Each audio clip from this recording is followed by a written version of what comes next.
Be the right club. Be the right club today. Yes!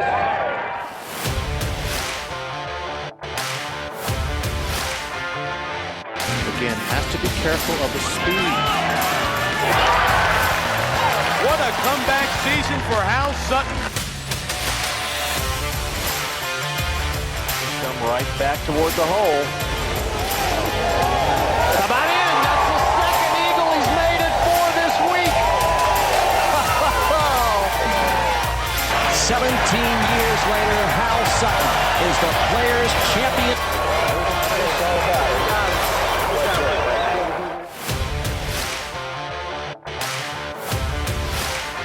He's got it going right at the flagstick. It'll be up.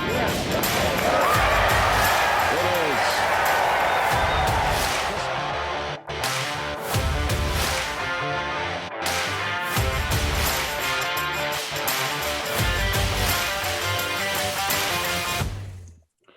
Hello, everybody, and welcome to another Be the Right Club Today podcast. Really excited about our next guest, Mr. Mike Schy, longtime coach of Bryson DeChambeau. He's the director of instruction at the Dragonfly Golf Club out in Fresno, California. Been my honor to spend a few years traveling around on tour with him and Bryson, doing some 3D stuff. Got to know Mike pretty well over the years. Mike, it's an honor to have you on the podcast. It's my pleasure. I'm excited about being with one of my idols for sure. You weren't talking about me though, right? No. I mean, you definitely got in there because we made you do some unique things. That's for sure. You had to jump through some small hoops, and you did it. So, Mike, let's get right into this. Tell us about the single length irons. Where did that start? And help us. Yeah, sure. Bryson. He was hitting balls one day, and he looks over at me and he said, "Why do I have to have variable length clubs?" And a lot of that was due to some of the swing characteristics that we were going through, which most people would say that one plane. We called it a zero shift motion. So we figured out that for the most part, trying to have variable planes. In fact, he was really funny because I said, "Yeah, your posture should be about the same for everything, right?" And he went out, he was pretty ticked. He went out and he videoed 13 swings, right? Driver all the way down to lob wedge. Brought his video back and said, "See, look, I got 13 different swings. I don't want that." And so, and again, I never said no to him. So basically I said, that's a very easy question to ask about having clubs the same length, but a difficult one to answer. But we did some research. We figured out that we needed a head weight that was, let's say, at 280 grams. I wasn't a big swing weight guy anyway. I've never really been a big swing weight guy. I know that kind of ticks off the club makers a little bit.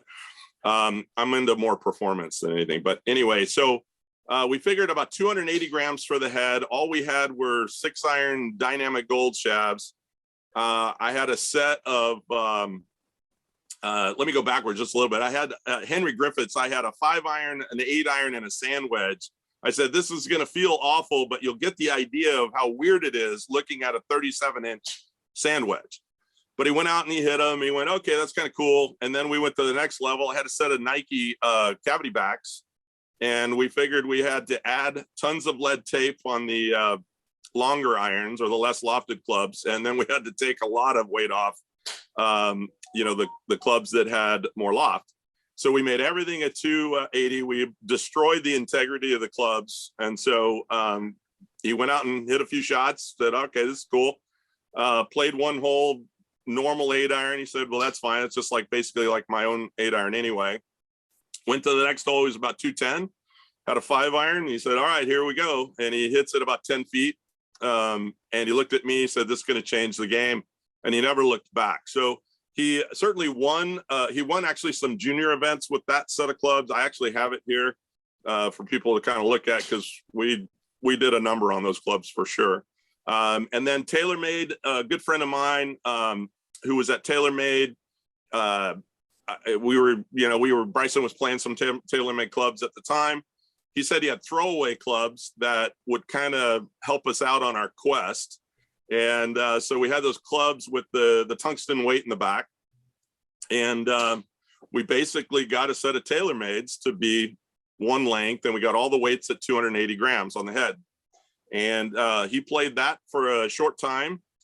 Then we went to the Kingdom, and this was probably one of the greatest days of my life, to be honest with you. It was just really fun kind of proving a theory. And by the way, his dad was adamant that he was not going to be playing these one length or single length golf clubs. And we fought all the way down to San Diego about it too. I was in the front seat with him. Bryson was in the back seat doing whatever. And anyway, so we go down there, and everybody's making fun of us at the Kingdom.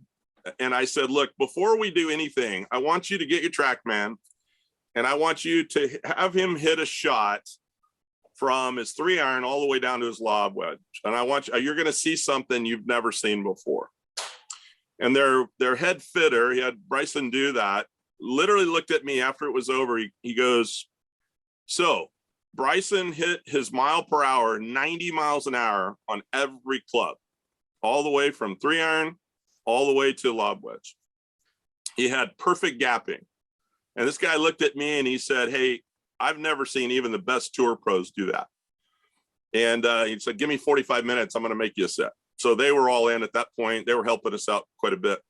And that's kind of how it all began. And again, we had no money. So like I said, cheapest shaft I could get was a 6-iron dynamic gold parallel tip, in fact. So that's kind of how we started there. And then shafts and things started, we started working with different deflections and weights and so on.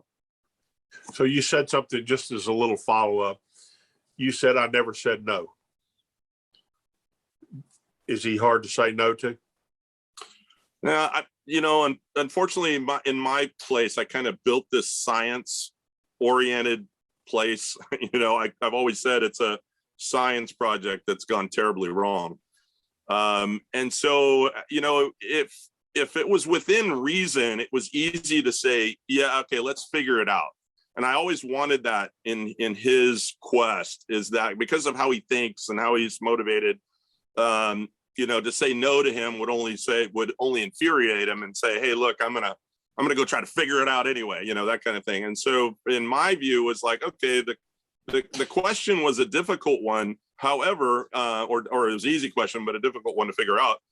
But it certainly, I knew one length had been done. And so I was around when Tommy Armour tried to do their single lane EQL and so on. So that kind of scared me a little bit, but there was plenty of information about what we needed to do as far as clubs. And again, all he did is he found his 7-iron and go, that's my favorite club, which is pretty much like everybody's favorite club. And so he just said, look, well, I want everything to be like my 7-iron, and that's what we did. And to me, it wasn't that out of the realm on his wedging. I've always, people always criticize his wedging, but my view, it's just practice. He doesn't want to practice his wedging. So there you go. That was going to be my next question was, positives and negatives with the single link. Cause you read the different people come out with reports that say he's world-class, one of the best in the game with a 6, 7, 8-iron, but he's not as good with long irons and not as good as with wedges. And I've seen you on social media talk about the wedge thing. Sure. Go into that a little bit. So I'll tell a little. Right, so again, if the wedge is, let's say the club is literally that much longer, right? The wedge. And so if you're telling me that ruins a wedger, that inch, and it's not this, I get it. It's only this. And then I've got some players that might only be an inch over, right? And so, and you can grip down. I mean, why you could certainly grip down. And we'd have guys tell, oh, it's a physics problem. That's why he's a bad wedger. He'd grip down and, he'd go to a short wedge. It just was the same thing. I've always felt with him, it was about practice and what he enjoyed to do. Obviously, he enjoys hitting a driver for sure, trying to hit it, 150 miles an hour. And he's always, enjoyed stuff like that. But again, it was always a challenge to work with him on his wedging. So old school, I'm an old school guy. So guess what I would go do to help him get his wedging improved? I'd get a glove and I'd have him hit balls to me. And of course, now he has an opportunity of hitting me, but the reality was, here I'm standing at 110 yards, hit it to me. See how good you are. Right. And if I caught it, or if I didn't even move and he could hit it right into the glove, I mean, he was improving. And but wedging has always been something that he struggles with in respect that he doesn't like to actually practice it. He did set up a system. He has an amazing system, and it's a clock system, very simple, and he's very good at that. The problem that we see now is because of what he's trying to do with the distance, his acceleration is, he has acceleration rates that are off a little bit. So, but what's interesting though, if you actually said, hey, Bryson, go to 9 o'clock, I mean, it's like spot on his positions, right? And so, but what you can tell he's struggling with when he's on, he's really hard to beat. But when he struggles with, because again, he's trying to hit, all he cares about is hitting it harder and harder and harder, trying to take that to its limit, that's certainly going to translate into other things. I mean, that's just a given. So when do you, quick little follow up on the single length, when do you decide to take a player down that route versus every time? So you're pushing everybody into single length. Oh, absolutely. Yeah. No, so from my perspective, it's still from a fitting, it's still about speed, right? And so if I have a player that, let's say top speed is only 80 miles an hour, but I wouldn't give him a 4-iron anyway, right?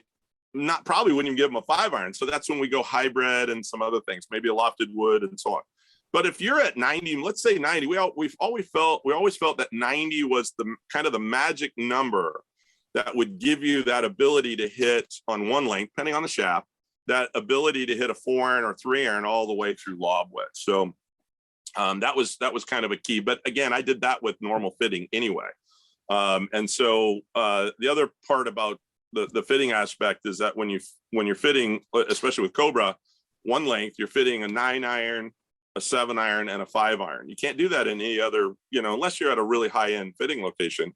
But what's really cool is to be able to test a 9-iron with the proper shaft, the 7-iron proper shaft, and then 5-iron proper shaft. So it's a very cool and great fitting experience. And that the guy doesn't want one length, which is fine. I've got that. I got juniors that don't want that because their parents maybe don't want to go down that road. We still fit them in the 7-iron. So we know the shaft. It's pretty simple. We know the lie angle, lofts, and whatever that needs to be done, and we do that. Hal, any thoughts on that? Well, this is foreign to me. So, right.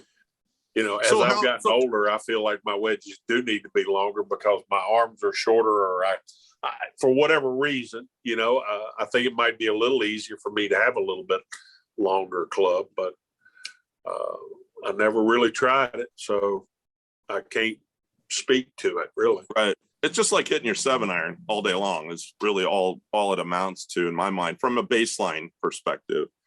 Again, the wedge, if I'm just looking at stock shots, not floppers around the green and all that, but I believe a longer wedge to do all those little specialty shots gives you an option. The other thing too is that the head weights are a little lighter, so you can create more speed in a bunker and you can spin the ball much better because you can create a little more speed because the head is a tad lighter. So there are some possibilities there that if you just kind of get out of the box, and that's the hard part with everybody. It's the hard part is the fact that it's Bryson. Okay. Bryson's clubs, super upright. He's got the big giant grips, right? His swing is a little bit funky, and he wears the stupid hat, not the Puma hat, the flat cap, right? And so you have all those things put together and I've even gone in golf shots and they don't know who I am because I'm definitely a nobody, and literally ask them about one length clubs and they go, oh, you got to swing like Bryson to hit those, which is crazy. It's absolutely crazy. But those are some of the myths that are out there. Mike, one of the things, I'm tall, I'm 6'7", and I've gone 2 inches over with my wedges. So my wedges are on my 9-iron length, and it's helped me a ton with the soft little pitch shot that, you want to use the bounce. Cause I'd always been over too much. And to me, the shorter club, it's easier to dig the leading edge in. So I completely agree with that. One of the things that I tell everybody with spending time with you guys is how awesome you handled Bryson. And what I mean, and I tell everybody too, Bryson was awesome with me, like super respectful. I kind of pissed him off when I spilled Coke on his clubs in his Tesla.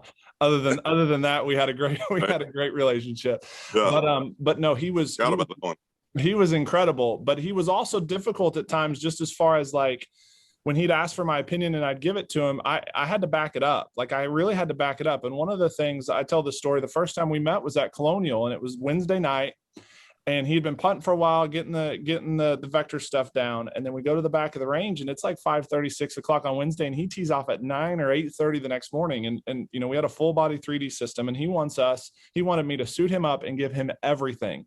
And you were sitting back, kind of hanging out, not really like right on top of him. And I always loved the freedom that you gave him to kind of explore. My question to you is, how did you come up with that? When did you realize that this kid was special, like super talented, special, and you had to handle him differently than you would have handled other students? Well, he spent about 30 hours a week with me from the time he was 12 until he left for college. So my environment it's probably like your academy now, where kids are there more often and hang out, so you get a chance to know them. I was never in this to make a lot of money, because I believed in coaching, and at that point, I couldn't charge a lot of money. I would charge a small fee, and the kids could be here all day long, and that's what I did, because I felt that was best. That was a better way to improve. And so Bryson, I think, more or less he was different from day one. I mean, you knew he was super smart. That was pretty easy. From the moment I saw him, I mean, he was a ball beater. He loves hitting golf balls. I mean, he'd hit golf balls for 10 hours if he could, which he did a lot of.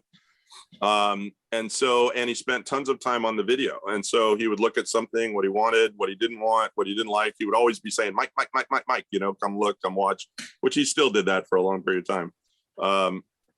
Even when he turned pro. And so, he'll say all the time, the reason I turned out the way I turned out is because of Mike, in respect, because again, I'm not going to give him, I found that it was better that I let him dig it out of the dirt than me tell him, here's what I believe, because he'd fight that anyway. I might mention something, right? Or I put you in the mix, and you would give him data, and so that data would just show what I would say would be the truth, whatever he was trying to work on.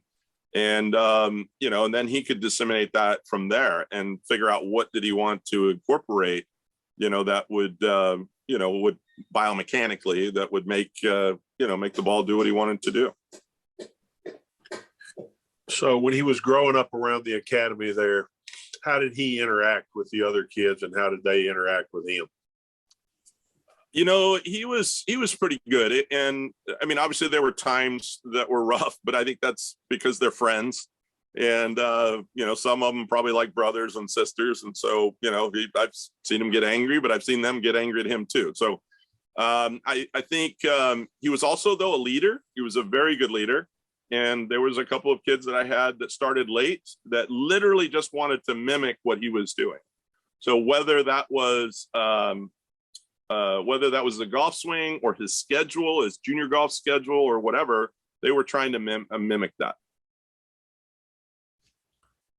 Talk to us.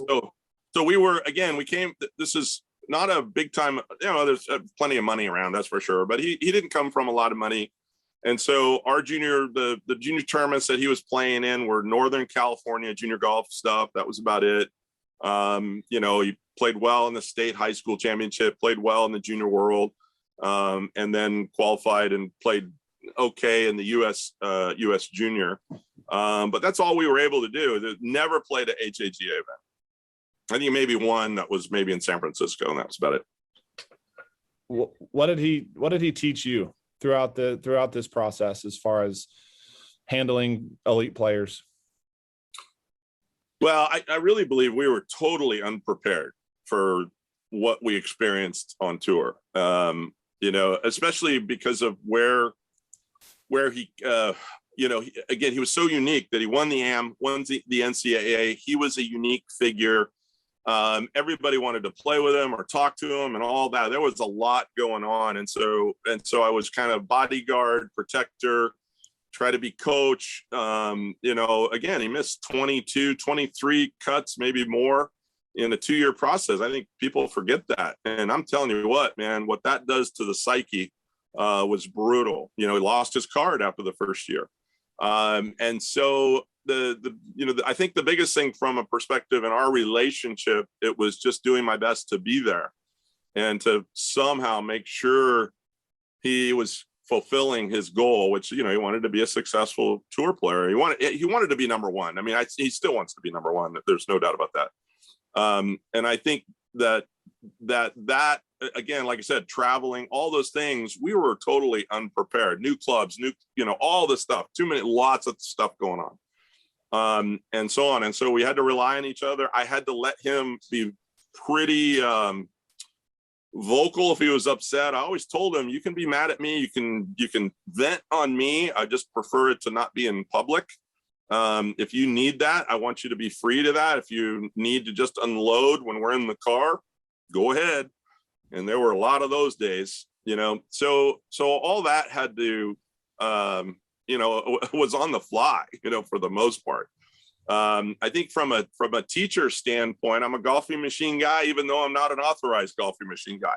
And yet I've relied on the golfing machine and as my model for, what I do and teach, but I've been around great instructors.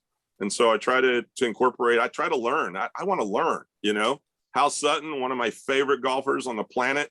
I was fortunate. He spoke at the USAM in 82 or 83. That was a million years ago, and the great player that he was. And, again, I remember that. And that, that's when we were hitting balata balls in Persimmon Woods at Olympic Club at 30 degrees. Oh, man, I don't know what those guys would do with that club. And so, anyway, I think that's what I instilled in him, is to keep learning. And so one of the things, too, for me, was if I didn't have the answer, I would reach out to people like you, Chase. And so, I don't have all the answers. There's no way I do. And so when I reached out to the Sick Boys for his putter, you for, for measurement, for a measurement device, an expert in your field, I was like, I need that. I don't, like I said, and I've always done that with him. And if that meant that I'm out of the picture, that's the way it had to be. That's fine, because it was about him. It was never going to be about me. And again, you did such an awesome, when I was out there, this was after he got his card back, but had missed, was still kind of on that, still struggling a little bit. And there was just some pressure. And to me, you were the firefighter the whole time, putting out fires anywhere you could. Anywhere you could. And yeah, you and Hal and I have talked a lot, and Hal's talked a lot about just the first couple of years on tour and how stressful and how all the issues that come with that. And then to be put in the limelight like he was, and how he was, I can't tell you how many instructors, how many people that I respected would message me when they saw me out there and say, he's never going to make it swinging this way. He's never going to do it. Right. And the thing that was always so impressive with me, I always questioned his speed. What's funny now, questioning his speed, but I always questioned his speed, the way he did it, very, not overloading anything, like very, very taking the hands out and all that stuff. But then I remember at the back of Colonial, he hit 120, 122 club head speed. And I was like, oh, this kid's different. Right. And at that point I was like, okay, he's going to make it. He's going to. And it was funny. I did a podcast last week with Terry Hashimoto, who invented the body track, and, of course, everybody, the center of mass, make sure it moves right to left. And you get Bryson on it when he was, when we were first starting on tour. Now, obviously, he's moving because he's trying to hit it so far, but the reality was that dot didn't move. And everybody that was expert in weight movements, Quan, you can't play golf that way. Why not? Right. And so Bryson, in our view, was how it was always about making it simpler. It was never about making it complicated, even though he's a very complicated individual. Right. But the reality was, it was like, well, this would be simpler to do. And so if I don't have weight movement, if I could keep it all on and he wasn't a center pivot guy, he was all on his left axis or hip joint. He could literally up to, a driver, it would move a little bit, but for the most part with his baseline, that dot did not move, and he could rotate around that extremely fast. I've always believed in big time hip participation, and that made it easier. He had tremendously fast hand and arm speed. It was easy to do. Every time we allowed it to go lateral, man, dispersion went everywhere. and so on. And so, once he kind of figured out that this was simple and it translated from club to club to club, he'd hit, 10,000 7-irons, but in his mind, doesn't matter. Driver, wedge, it's all the same. Hal? So I've always thought that true champions and true leaders had their own way. They had their own way of thinking, and they didn't deviate much from that. Even when, like you said, he had to be convinced to do something different. I was pretty strong in that way myself. I had my own idea about how I did it. I've loosened up a lot. Chase will tell you that I've loosened up a lot, but I was curious about the teaching world. I was curious as to where the swing was going. And, but I'm sure Bryson was that way. I'm sure he was like, convince me why I need to do it your way or whatever. Right. That's why I never went down this is, we certainly started at impact. What do we want to do at impact? What does impact look like? And how do you want it to be? Once he really kind of, we talked about re-engineering it from there. So once he started from there, then that's when he started building the motion the way he wanted it. And so it was pretty simple. I mean, he took his 24 components in the golf machine and just wrote them down and said, that's what I want to do. Okay, you own it. It's yours.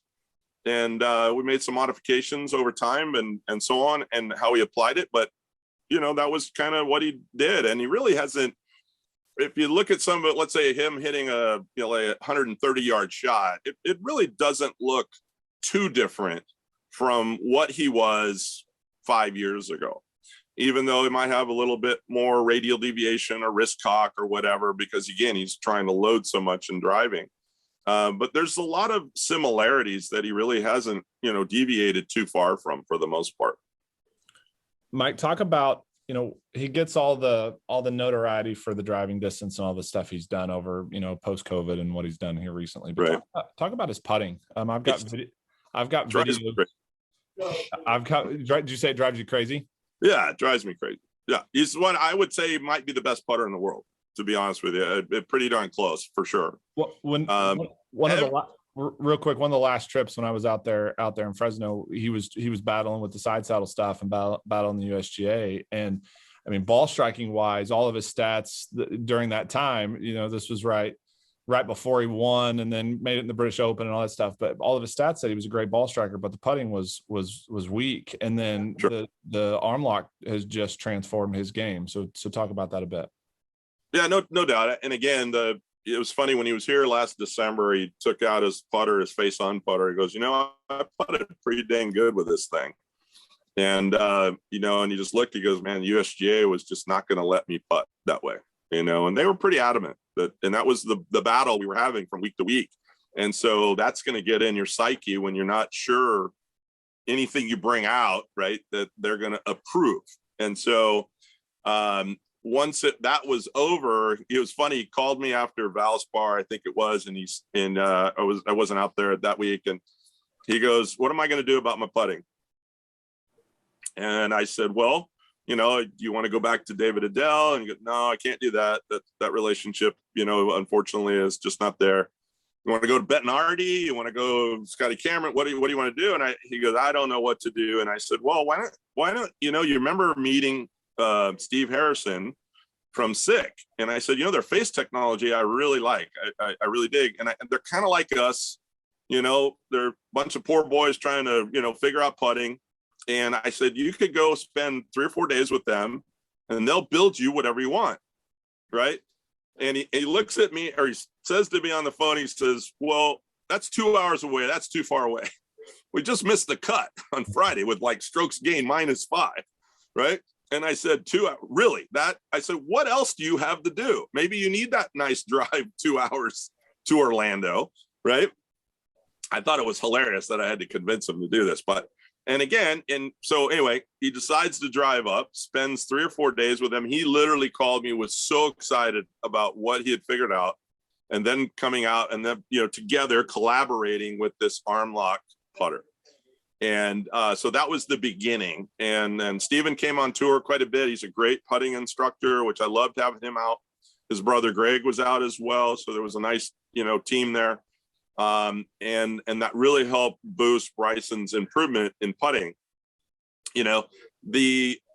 I'm not sure if I should probably share that there's a tidbit from Tiger that I don't think anybody knows about. I don't know if I can share that. So I thought I'd tease you with that one. Oh, yeah. But anyway, one of the things that, it was one of the coolest moments, by the way, Tiger saying something that it was like, you could tell everybody shut up, Tiger's speaking. And he's going to give you gold. So anyway, and I'll relate it this way before the story. I'm not sure if I have permission to say that story.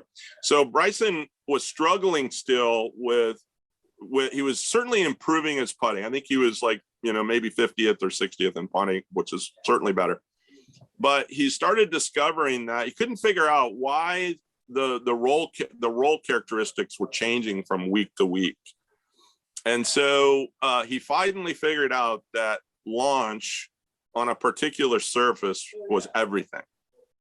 And so it was really funny. So we're at Quail Hollow and we get on the green. And he goes, okay, listen. So he puts it. He goes, did you hear it? It went, because I don't want to hit that. So he hits another one. Did you hear that one? It went, right? He goes, that's what I want it to be. That changed everything with him, is that learning that launch characteristics have to change because he's putting on different surfaces from week to week, but he knew what he wanted, right? And then hence Tiger made a comment, Bryson, you know what I call that? I call that the sauce. That's what he said to Bryson. There was a little more to the story, but I don't want to lead on that. But I will give you that. It was one of the coolest moments, everything. Tiger was paying attention to the whole thing. So he knew that was major in improving putting. And so Bryson felt, man, that's the final frontier, is how I control launch on different surfaces.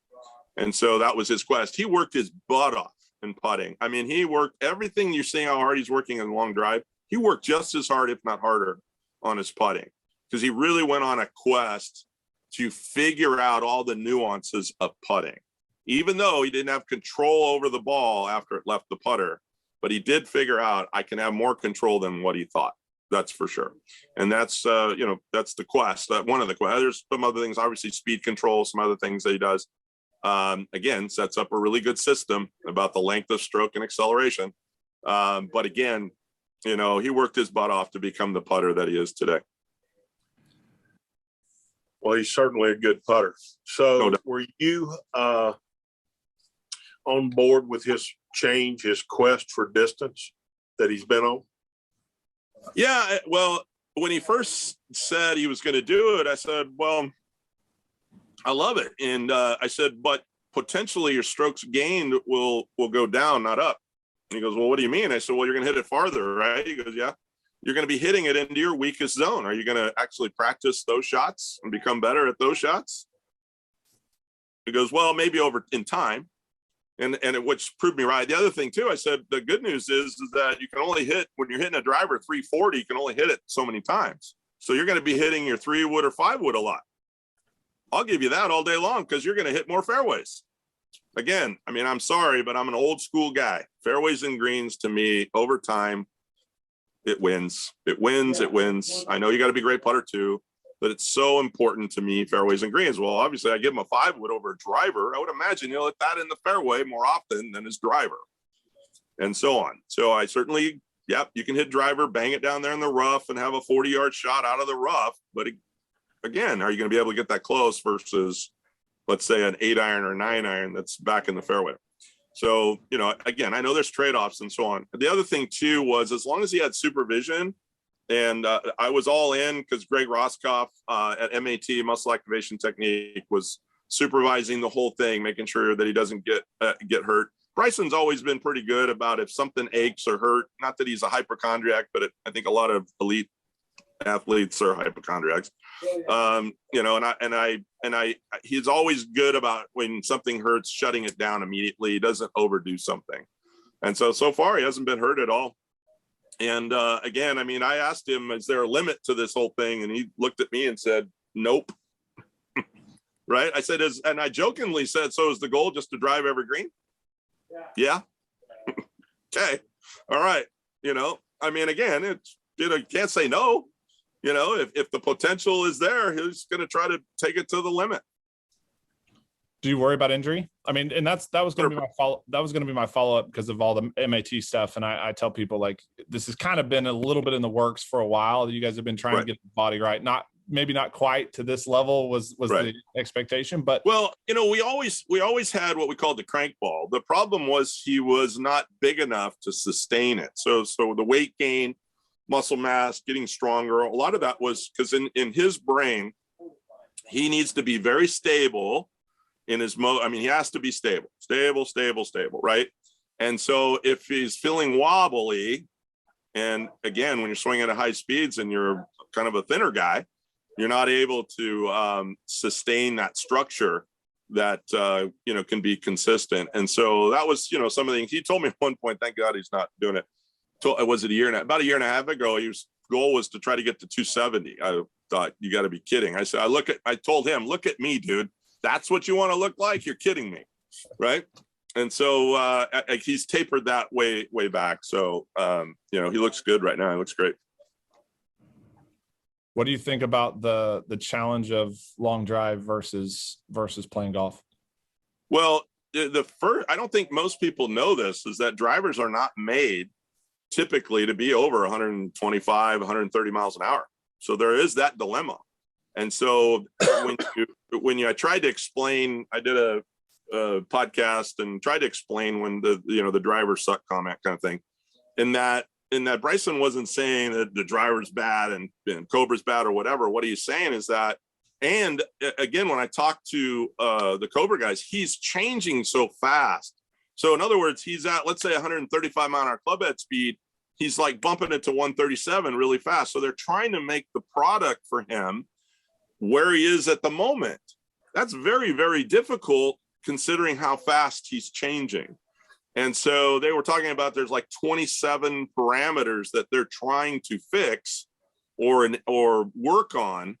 And they might get 2 or 3, but some of the others are not functional. And again, when you're at high speed, he's at 145 now with club head speed. And if he wants to rip that out when he's playing, and the driver won't perform because it's not made to go that high speed. It's not a long driver club.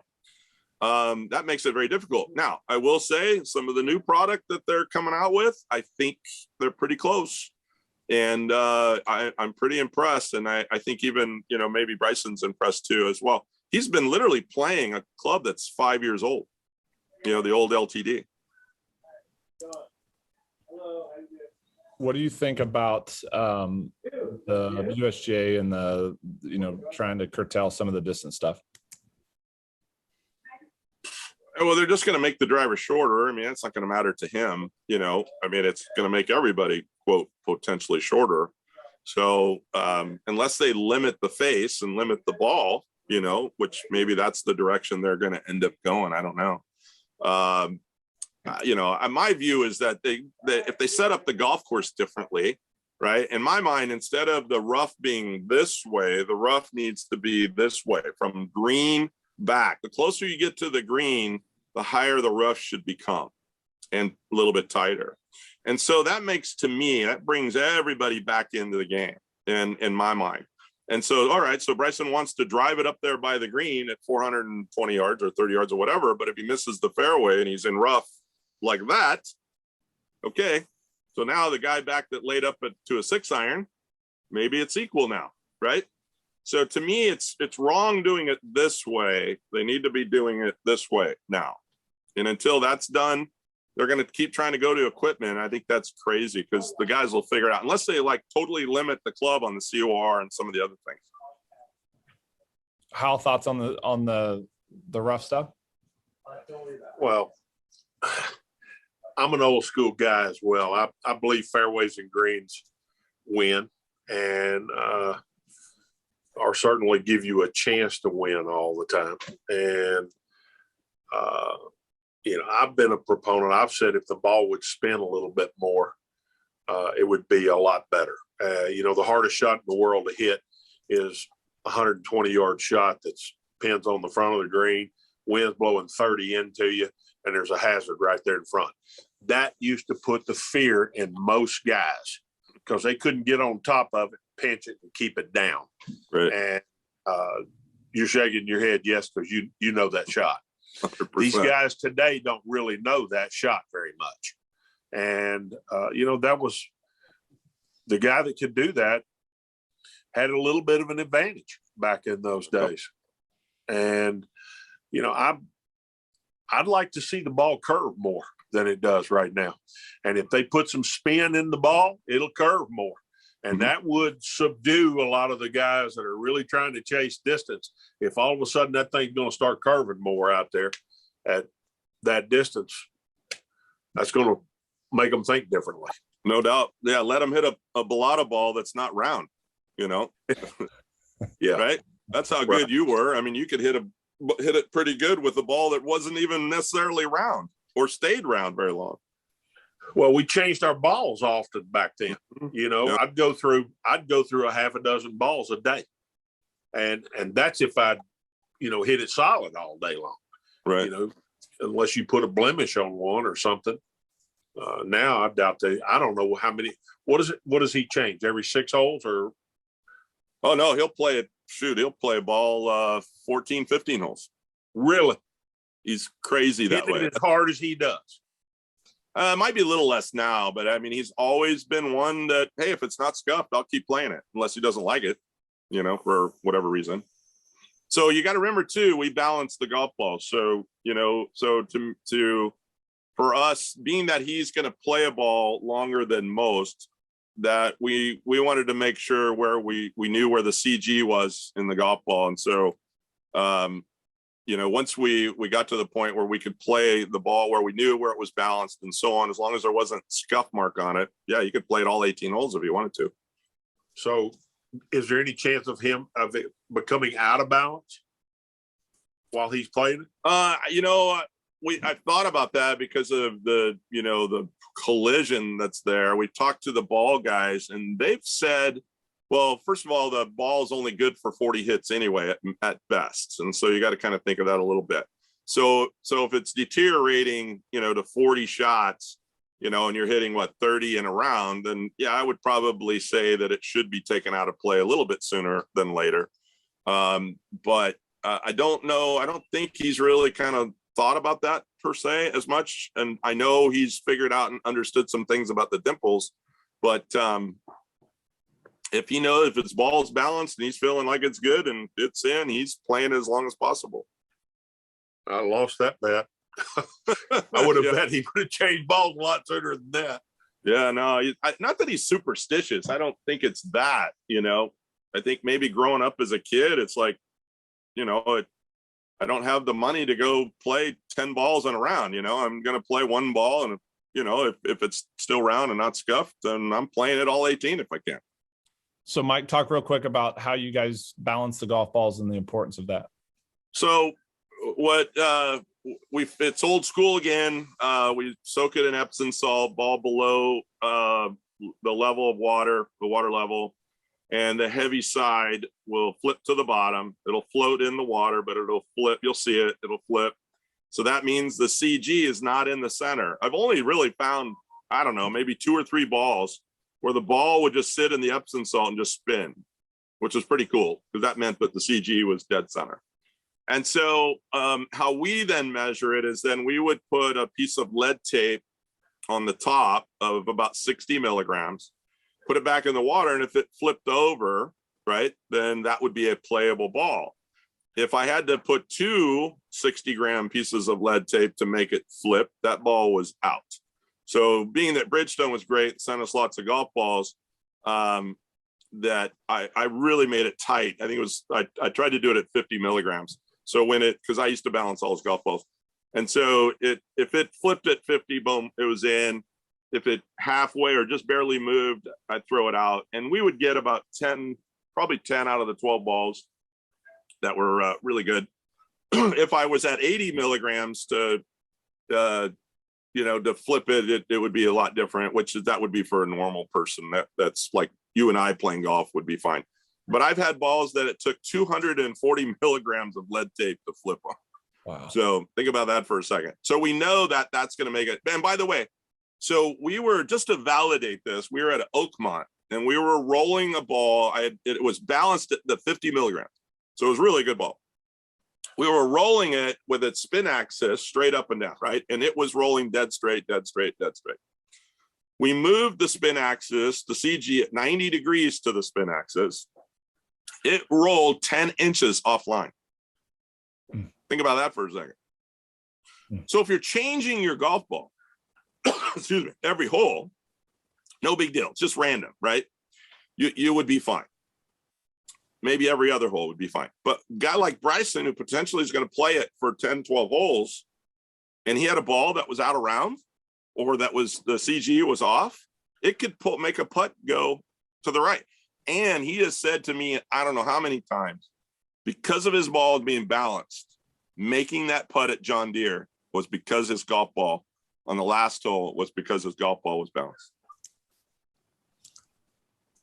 Interesting. Do you find that the golf balls are better now than when you guys first started doing this? Well, from a tour, yeah, but not. No, about the same. It's impossible to get the CG in the center. I mean, they're making millions of golf balls. It's just impossible. So, and like I said, here's what happens. So if I take a dozen golf balls, I'm going to get probably 2 to 3 of those golf balls where the CG is 90 degrees to the spin axis. Potentially, it's going to be over 80, because again, I'm buying it off the shelf or whatever. Potentially, it's going to be 80 milligrams or higher, right, to flip it over correctly. And so if you just discover those golf balls, I would say, throw them out. Most the CG is going to be close. Like if you have the Titleist, let's say, on top of the ball, you mark it right on that little, whatever the arrow is, and you roll that. I would say 70% of the time, it's going to be fairly close to that line. And so it'll be fine. So, but here's my point. If you're using one ball and you're using it for a long period of time, I am telling you, and I've seen it, and you're trying to hit a straight putt and the CG is off that spin or roll axis, you might miss that putt. Might not have been you. Might have been the fact that the gravity was pulling it in a direction. So you're the first person that I've heard that actually put the sticker, they put some weight on the ball. Like what do you think about the test where you put an Epson salt, it spins around, you put a dot at where it comes up, and then you spin it again? You're shaking your head. No, you don't like it. Yeah, it doesn't. Yeah, it doesn't. All you're going to find maybe where the, where the height, where you should mark the ball. You're not going to discover where the heavy side or the light side is. Okay. So unfortunately, the CG, I've had guys that are, ball companies, kind of startups that are trying to do this, they'll call me and say, hey man, you got to see this ball. You got to see this ball. It's kind of been interesting to see people trying, but again, balls then will get very expensive. Interesting stuff. Hal, think about all the balls you played and how off all those wound balls were over the course of years. So I was just patting myself on the back for having a pretty good career with all of the inferior equipment that I played with all my life. Yeah, no doubt. I mean, I heard stories that Hogan used to put Epsom salt in his bathtub and put all his golf balls in there, and so that's how he would balance it and so on. And like I said, if you're throwing balls out every other hole, then I think you'd be fine and so on. It wouldn't matter too much. Although again, Callaway did tell us that they did some testing that it would make a ball curve offline for sure. Well, that's what I was going to follow up and ask you if you guys did any iron Byron testing with Cobra or anything to see what the difference was. More like I said, it was pre ball deal. And so, because some of the companies were really fascinated by what we were doing. And so Callaway was they didn't tell us all the info because we were asking them. So they said at like 180 yards or something, they said a ball could go offline 3 to 5 yards. And I said, so how off center was it? They wouldn't tell me. How much was it off center in respect to weight? Wouldn't tell me. So, whatever. So, but they did do the testing. So go ahead, Hal. Sorry. No, go ahead. Go ahead. Well, mine's going to be kind of a segue to a bigger question. So go. Okay. So let me ask something here right now. When I was coming up and playing the tour early on, I always blamed me first. I didn't blame the equipment. I didn't blame you if you were my coach. I blamed me because ultimately I had to be responsible when I went out there. That's one of the things that I loved about golf was I got all the credit or I got all the blame. Right. And, when you become really good, you don't think you can ever make a mistake. So you blame most of the other people. So I tried to put myself into a habit of blaming me first. And do you find that today or not? What do you're telling me about all these things that you to the outside, like, a CG being off or whatever else. I think, in respect to Bryson, it was always, if it was something that was going to influence what the ball was going to do, he was very fascinated by all the nuances. I mean, he was a physics major in college. I mean, I thought he was crazy for doing that, but he did it. And so he's always been one to be very inquisitive, about, when we saw him spraying water on the ball, what does that do? And so he has that science in his mind, okay, well, wait a minute, that's going to affect how I hit the ball. Maybe I should study that and find out why. And then, for him, if he didn't know something, and that's probably when he's at his heart, when he's hard on himself or hard on those around him, it's when he's in that discovery mode. And so, he's trying to find the answer. Mike, do you have the answer? Hal, do you have the answer? No, we're not. No. And he gets frustrated. You can see it get amped up. And everybody's witnessed to that multiple times. And so, but that's his, he's trying to discover something, and trying to find an answer to something. And so a lot of times when he did blame himself, in the end, it was something else. And so, it was easier in the beginning probably to blame self. And until I always said this, once he got on tour and he wasn't in school and he had 6 hours of study at night, I'm going, holy crap, what's he going to fill that void with? Right. And so, and again, he filled it with all the nuances of golf. And so whether it was the way a club was made, or whether it was the way a shaft kicked, torqued, and whatever, or how a ball reacted on the surface and all that kind of stuff, it just, he just felt like, hey, I got to understand it. How about, the greens are hard on a certain location and soft in others. He would say, I should know that information, and so when he didn't, and then something happened, that's when he would be upset. We got to figure out how to solve that problem. So it's always, for him, it's always been just solve the problem, and so, I think he, certainly when he's made mistakes, it's, it's hard on himself for sure. But it's also easy to be targets as well. The one thing about great players, and Hal's like this too, is Bryson is very inquisitive, and we had lots of late night phone calls about wrist angles and maxing out range motion, and hitting in range is what he'd always like to say. Yeah. So it was always interesting, and you're always on edge to see what question he was going to ask and where he was going to go next. So I'm gonna put you on the spot a little bit, and you can go as deep into this as you want to, but there's, there were, you guys, after he won, where was his first win again? Was it John Deere? John Deere. Yeah, John Deere. After you won John Deere, he went to the British and struggled at the British. You had the late night range session, and you told me a little backstory. Well, that was the second year. Okay. So that was the second year. time. This was the first second. year Okay. was, yeah. So there's a funny story that happened after that range session, and you are more than welcome to say no, you don't want to get into it, but it was kind of an interesting story that you told me at the PGA show, and I'd love to hear a little bit about that. Which part? About you having to make your way back to your hotel room. Well, yeah, I mean, that was that was at Carnoustie, and so on Thursday night, and it was pretty, not that it was getting out of hand, but it was getting out of hand. We were trying to get him to shut down. He just wasn't going to do it, and so things got a little more personal than I had anticipated or wanted at that moment, and so I was done. And so it was two things: either I was going to kill him, or I better leave. And so, I sometimes I regret. I wish maybe it would have been interesting to have stayed. I'm just not that kind of person. I mean, to me, I don't want to. Certainly didn't want to embarrass him or whatever. But I mean, if I got to take him down on the ground, I was going to take him down on the ground. So, and so on. And so, what I did that night was I decided to leave. It was like 9:30, 10, and we were still on that range hitting balls. And anyway, but I didn't have a ride back to my house. And so I got lost. And so my phone didn't have the global, I had the direction, but I didn't know which way to go. And I was literally standing on a street corner going, do I go that way or do I go that way? And right at that moment, a red taxi pulls up, and I stop him. I, told him, hey man, I need help getting home. And, I got the address, but I don't know where this place is. And the guy's like a Scottish Pakistani guy. I mean, I had no idea how to understand what he was saying when he was talking. And anyway, so it literally was around the corner where the house was.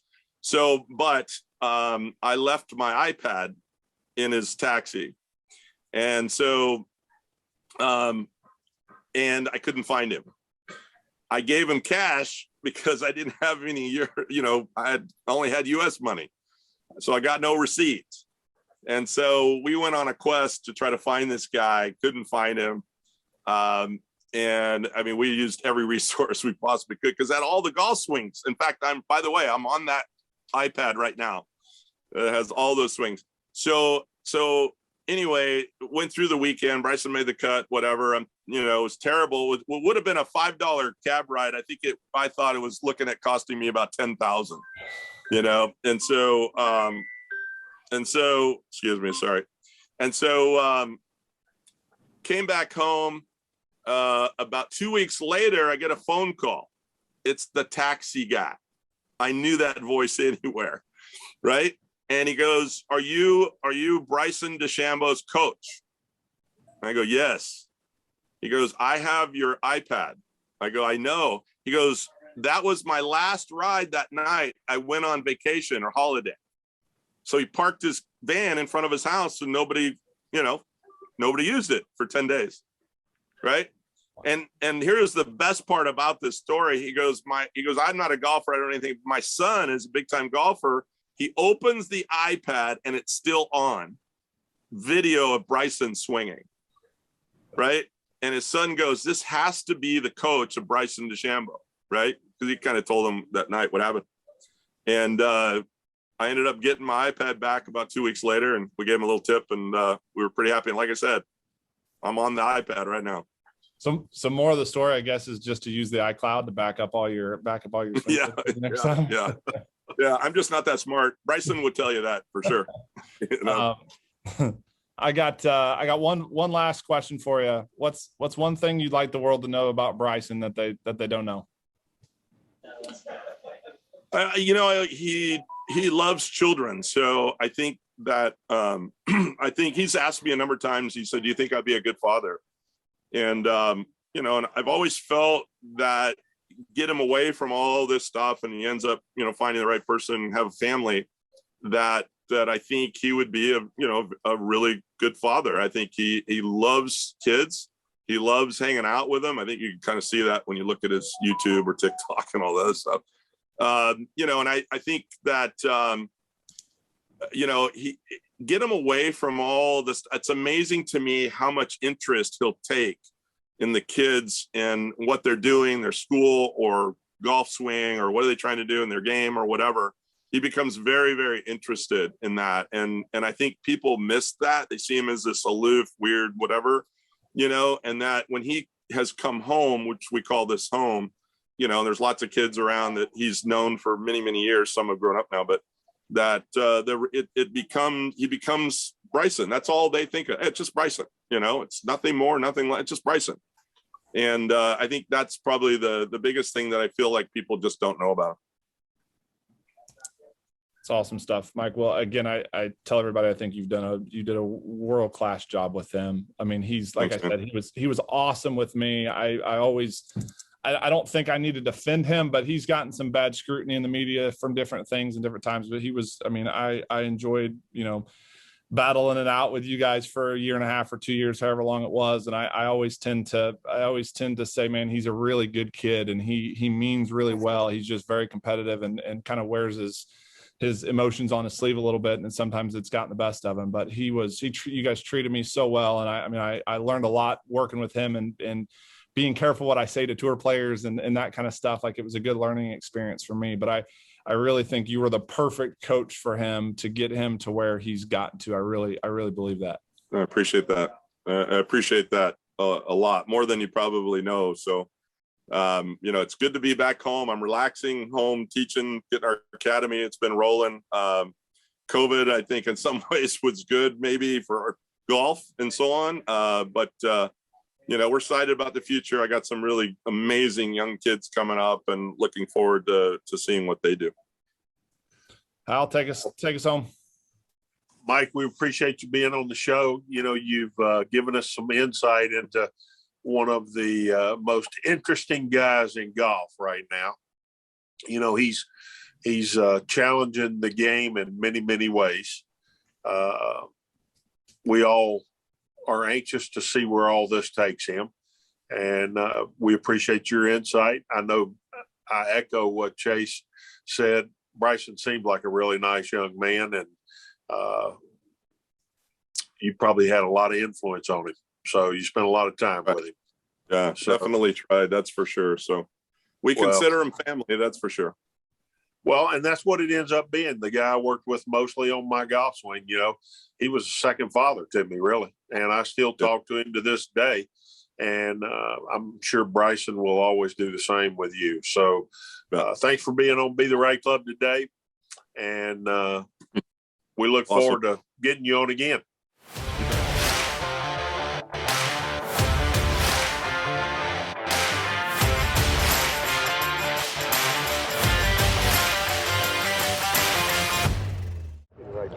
Be the right club today. Yes!